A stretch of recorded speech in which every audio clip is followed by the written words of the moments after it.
बिस्मिल्लाहिर्रहमानिर्रहीम। लाखों करोड़ों दुरूदो सलाम मोहम्मद मुस्तफ़ा सल्लल्लाहु अलैहि वसल्लम और आले मोहम्मद पर। मैं हूँ मर्दराज गोंदल। सवाल बड़ा सादा सा था हुकूमत के सामने, लेकिन हुकूमत ने गलत तरीके से कल चीज़ों को अज्यूम किया, फिर उसको और तरीके से एलेबोरेट किया, जो हुकूमत के लिए खुद बाइस से शर्मिंदगी बन गया। हुकूमत जो मर्जी कहती रहे, हुकूमत के दो सहारे पिछले 24 घंटों में छिन चुके हैं। पहली बात, इलेक्शन कमीशन ऑफ पाकिस्तान जो है वो हुकूमत की बात अब उस तरह से नहीं सुन रहा। उसको पता है कि तौहीन अदालत लग जाएगी और उसने अदालत के फैसले के ऊपर मुकम्मल अमल दरामद करने का इस वक्त तक फैसला किया है। मैंने आपको कल खबर दे दी थी और बताया था कि उन्होंने खत लिखने का फैसला किया है।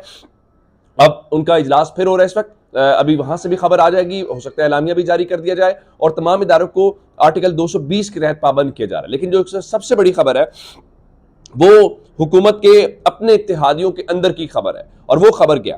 Pakistan People's Party, Farooq H Naik ने ही चूंकि इनके बिहाफ के ऊपर अदालत के रूबरू सारी बातें की थी, और पाकिस्तान पीपल्स पार्टी कम से कम फिलहाल इस हुकूमत को झंडी करवाती हुई नजर आ रही है। किस मामले के ऊपर? मैं ये नहीं कह रहा वो हुकूमत छोड़ रहे हैं, लेकिन ये जो सुप्रीम कोर्ट का फैसला आया है, लगता है कि पाकिस्तान पीपल्स पार्टी हुकूमत के साथ खड़ी शायद उस तरह से नजर ना आए। उसकी वजह क्या है कि पाकिस्तान पीपल्स पार्टी ने इस फैसले के ऊपर तबसरा करने से भी इनकार कर दिया। वो क्या कहते हैं? उनका जी सुप्रीम कोर्ट का फैसला जो भी हो, हमें इलेक्शन के लिए तैयारी करनी है, तफसीली फैसला देखकर ही उस पर तबसरा किया जा सकता है। तफसीली फैसले में देखना होगा कि फैसले की रूह क्या है।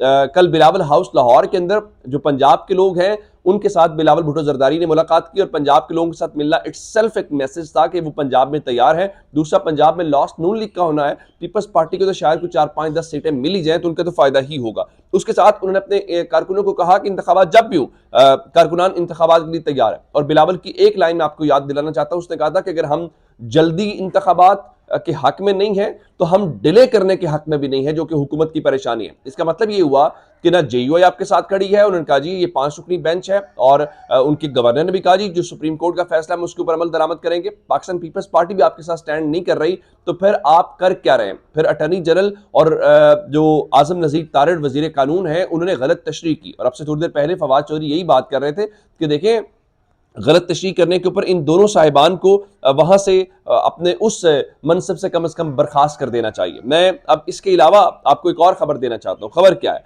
अब से थोड़ी देर पहले हुकूमत ने एक अजीबो गरीब सा फैसला किया। आपको याद है कि वहां पे, अच्छा, एक बात इलेक्शन के हवाले से, रात को राना सनावला ये कहते हुए नजर आया जी हमारी इलेक्शन के लिए तैयारी मुकम्मल है, ताहम हमारी राय ये है कि तमाम असम्बलियों के इंतखाबात एक हों, और आइन की मंशा ये है कि न सिर्फ निगरान सेटअप के अंडर इलेक्शंस हों बल्कि तमाम असम्बलियों के इलेक्शंस एक साथ हों। बिल्कुल भी नहीं। आइन की मंशा ये है कि जब असम्बली तोड़ दी जाए तो 90 रोज के अंदर इलेक्शन हो। इसके अलावा आइन की और कोई मंशा नहीं है। हाँ, ये जो आपका कोई जाती आइन हो सकता है उसकी मंशा तो हो सकती है, जो रियासत पाकिस्तान का है उस हवाले से कोई चीज़। उनका जी अगर 2 असम्बलियों के इलेक्शंस हो गए तो अनारकी फैलेगी, मसले का यही बात इमरान खान आपको तवील अरसे से समझाते रहे कि बैठ के इलेक्शन का फ्रेमवर्क तय कर लो, तब आप इक्तदार के घोड़े के ऊपर सवार थे। जब आपको पता है छिनता नजर आ रहा है, अब आपको अनारकी और वो चीजें नजर आ रही। अच्छा, मैं आपको बताना ही चाहता हूं कि हमने रावलपिंडी के अंदर देखा, हमने इस्लामाबाद के अंदर देखा, हमने लाहौर के अंदर देखा कि इमरान खान जो है वो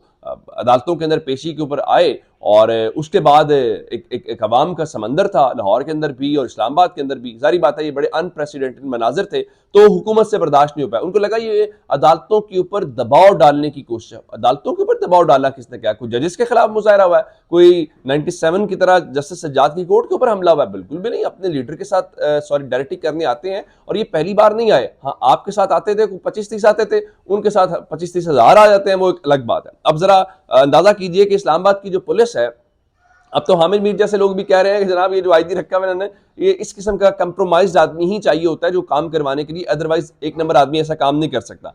अब इस्लामाबाद में जी सिक्योरिटी को हाई अलर्ट कर दिया गया है, और सिक्योरिटी हाई अलर्ट करने के बाद क्या किया गया है? अदालतों के बाहर मुजाहिरों पे पाबंदी आयद कर दी गई है। तर्जुमान इस्लामाबाद कैपिटल पुलिस के मुताबिक दहशतगर्दी और दीगर खतरात के पेश नजर सिक्योरिटी हाई अलर्ट करने के अहकाम जारी किए गए हैं। इस्लामाबाद में कायम अदालतों के गिरदो नवाह में मुजाहिरों पर पाबंदी भी आयद कर दी गई है। अदालतों के इहाते में सिर्फ वकला, सहाफियों और जेर समात मुकदमात से मुतल्लिका अफराद को दाखिले की इजाजत दी जाएगी। यानी आपने जुडिशल कॉम्प्लेक्स वाले मामले के ऊपर इमरान खान और 3 दर्जन लोगों के करीब मुकदमा दर्ज किया, दहशतगर्दी की दफात लगाई, तो इसका मतलब है फिर भी आपका कलेजा ठंडा नहीं हुआ। इसकी एक वजह और भी हो सकती है, मैं आपको वो भी बता देता हूँ।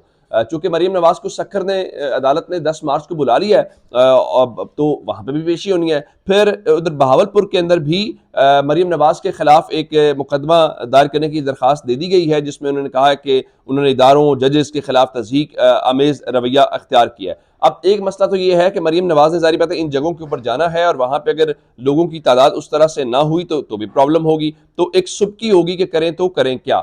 इसलिए ये भी एक कोशिश है कि कहा जाए जी वो पाबंदी लगा दी गई है, तो इसलिए जी लोग इकट्ठे नहीं हुए। तो दूसरा ये है कि इमरान खान का खौफ अब आप कहां पे लगाएंगे। अब आप फिर एक पाबंदी और लगा लीजिए कि जलसा जुलूस नहीं होगा। अब फिर अगली पाबंदी ये लगा लीजिए कि लोग वोट डालने नहीं आएंगे, घर बैठ के बता देंगे हमने वोट किसको करना है। ये चीजें नहीं चलेंगी। अब गुज़श्ता रात को 2-3 और बड़ी डेवलपमेंट्स हुई हैं। 2 डेवलपमेंट जमान पार्क से मुतल्लिक हैं और एक डेवलपमेंट इस्लामाबाद से मुतल्लिक है।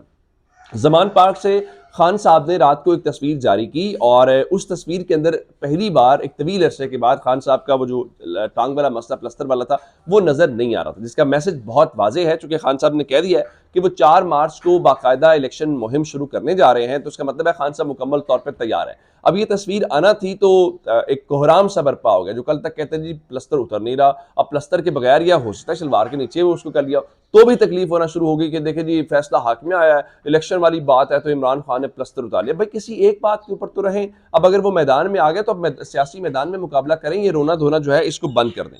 दूसरी तस्वीर जो है वो जनरल रिटायर्ड अमजद शुएब साहब की है, और आपने उस तस्वीर को देख जरूर लिया होगा। ये तस्वीर है और आप इसको देख रहे हैं कि ये वो सलाखों के पीछे खड़े हुए हैं, और उनके उस तरह सीने के ऊपर पाकिस्तान का परचम भी है। एक ऊपर कैमरा मुबैना तौर पे जिसमें लोग कह रहे हैं जी वॉशरूम के ऊपर कैमरा है, और एक सख्त किस्म की लाइट है। अब एक 80 साल के बुजुर्ग की इस तरह तस्वीर जारी करना, आपको याद है एक बार हुसैन नवाज JIT में पेश हुए थे तो उनकी वहां पे कोई तस्वीर एक बाहर आ गई थी, तो एक आसमान सर पे उठा लिया गया था जी इंसानी हुकूक की तज़हीक की गई है, इंसानी हुकूक की पामाली की गई है, तो जनाब आली ये नहीं होना चाहिए, और वो इस तरह कैसे हो गया, उस तरह कैसे हो गया। ये सारी बातें हमने सुनी। लेकिन आप अंदाजा कीजिए कि आप ऐसे ही तो वो जो आपने बाहर किसी और मुल्क के पायलट को पकड़ा था उसकी तस्वीर भी आपने, उसको भी अच्छे कपड़े पहनाए थे, चाय उसके हाथ में पकड़ाई थी। ये तो अपने लोग हैं, इनके साथ ये करने को मालूम नहीं कि कौन ये जो लोग हैं वो कर रहे हैं। अब से थोड़ी देर पहले खबर ये आई है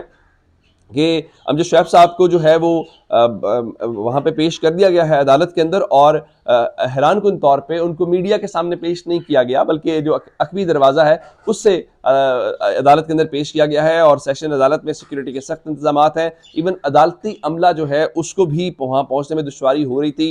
वहाँ पे जो जर्नलिस्ट हैं वो तो हैं ही हैं। इससे अंदाज़ा कर दीजिए यहाँ पे कितना खौफ व हरास है और कितनी परेशानी है, कितना पैनिक है चीज़ों को कंट्रोल करने के लिए, उसके बावजूद भी चीज़ें कंट्रोल नहीं होती हुई दिखाई दे रही। एक खबर आपको मैं और बताना चाहता हूँ जो बहुत बड़ी खबर है। वो खबर क्या है कि हमें कहा जाता है जी इमरान खान की मकबूलियत तो बहुत ज़्यादा है, इमरान खान की कबूलियत नहीं है। फिर प्रोपेगेंडा करवाया जाता है जी जो इंटरनेशनल पावर्स हैं वो नहीं चाहती इमरान खान आए, और उन्होंने कहा या तो आप इमरान खान को माइनस करें या फिर जो है वो उसके बाद जो हम नहीं करेंगे।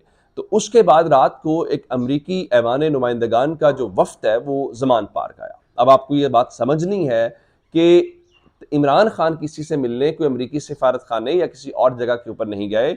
अमरीका से उनके जो मुंतखब लोग हैं वो आए हुए हैं, और उन्होंने इमरान खान से जमान पार्क से के अंदर मुलाकात की है। आपको अगर इस मोमेंट के ऊपर कोई खबर आई हो, उन्होंने शहबाज शरीफ से मुलाकात की है, बिलावल से की है, मरियम से की है, तो मेरी रहनुमाई कीजिएगा।